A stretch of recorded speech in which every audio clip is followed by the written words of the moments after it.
Welcome everyone, I'm Alyssa.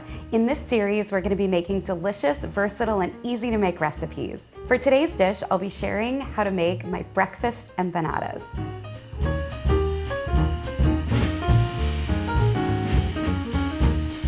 So these empanadas start off with a really soft dough. And really throughout Latin America, you can find lots of different types of empanadas. These are gonna highlight Neese's bacon, some soft scrambled eggs, and then we're also gonna be putting some spinach and some other seasonings into them. For the dough, we wanna let that rest. So I'm gonna go ahead and start that. This is 3 cups of all-purpose flour. I'm also gonna be adding to it sugar. This is about a half a tablespoon. We have some salt, it's about a teaspoon. And then you can just kind of gently mix that in with your hands. So I'm gonna go ahead and measure out some oil. You can use lots of different oils for this. I'm happen to be using some avocado oil.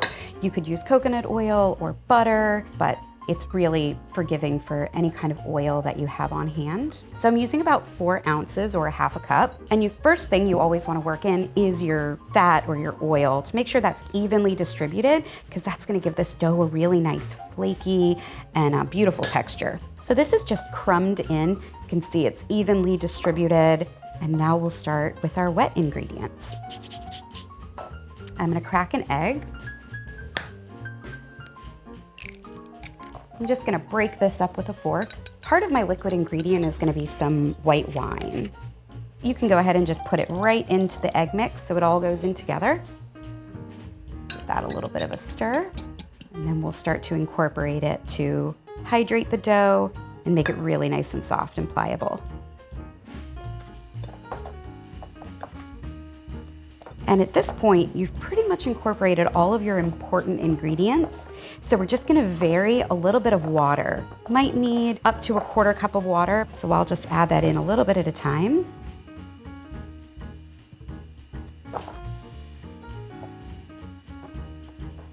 If it's crumbling at all, you can just splash in a little bit more water.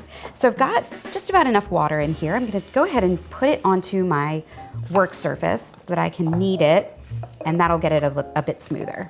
You just wanna press with the heel of your hands and just push the dough away. This will make it much softer and bring together any of those bits that are a bit crumbly. And you just wanna do this until it's smooth. So it might take a few minutes. What we're gonna do now is the most important part for the dough, which is resting. I like to shape it into a log, and that way I can cut off pieces and roll them out separately. So I'm gonna set this in my plastic wrap. You wanna make sure you have a really nice tight wrap because this will very easily dry out.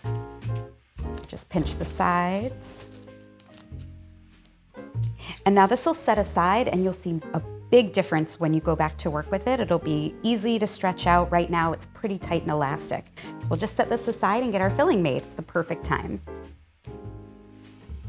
So first I'm gonna go ahead and crack 6 eggs. These are gonna be for some scrambled eggs.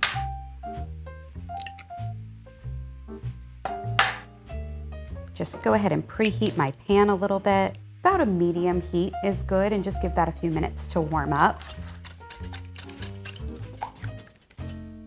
You wanna make sure that your eggs are seasoned. You've got a good wide spatula ready to go. We'll melt a couple tablespoons of butter in the pan, and you wanna go ahead and get all of your eggs in there.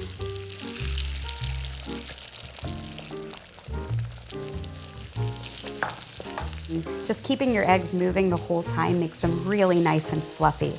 And I like a soft scramble for these eggs. Since they're a filling, we don't want them to dry out by the time they bake in the oven. So as long as they look a little bit wet, but still nice and fluffy, that's a good time to take them out. And next I'm gonna add my spinach. This is just some frozen spinach, but you could certainly use fresh and wilt that down. I'm gonna let this dry out in the pan. And while that's drying, we're gonna dice up our onions and our bacon.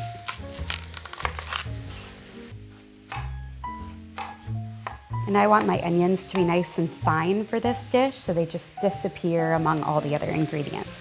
So my spinach looks really good. I'm not seeing much moisture still cooking out of it, but one thing you wanna watch for is making sure that this doesn't start to dull in color. You still want it to remain nice and bright green, and you don't have to use spinach. You could use kale or arugula or any other greens that could hold up to a little bit of wilting. With anything like your bacon or your cheese, make sure that you're working with it while it's still really nice and cold. It's gonna be much easier to cut up that way.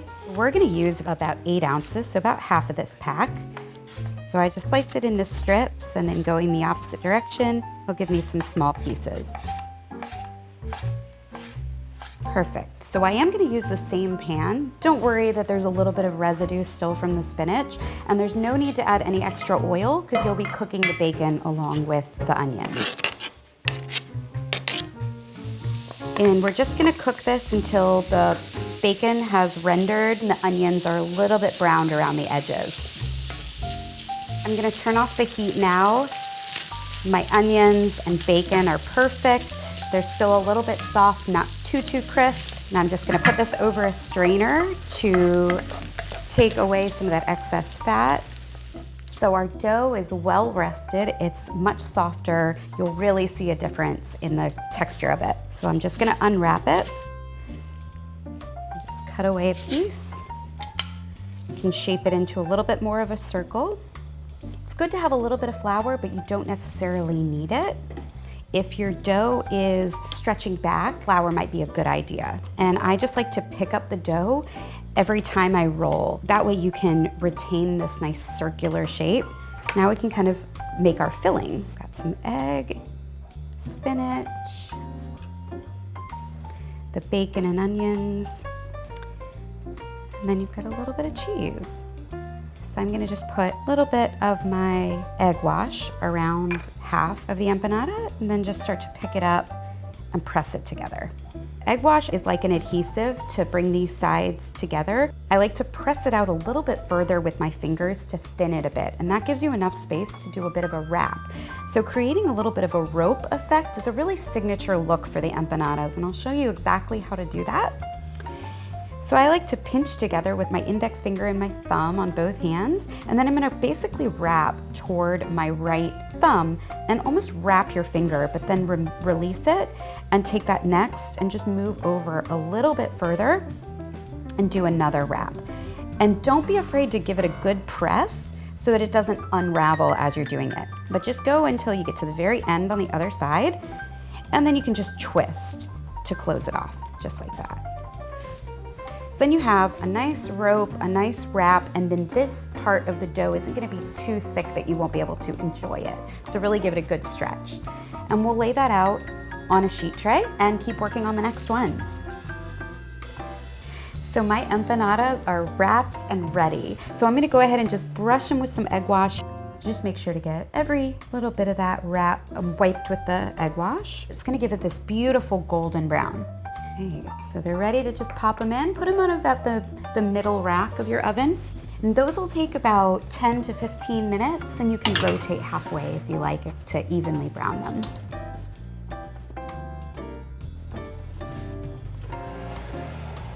You can see how nice and browned they've gotten. These just make such a great, easy meal, especially for breakfast or snacks. They can last at room temperature for several hours, and then you can just pop them in the fridge at the end of the day if you want to save them for later. They don't all get devoured by then.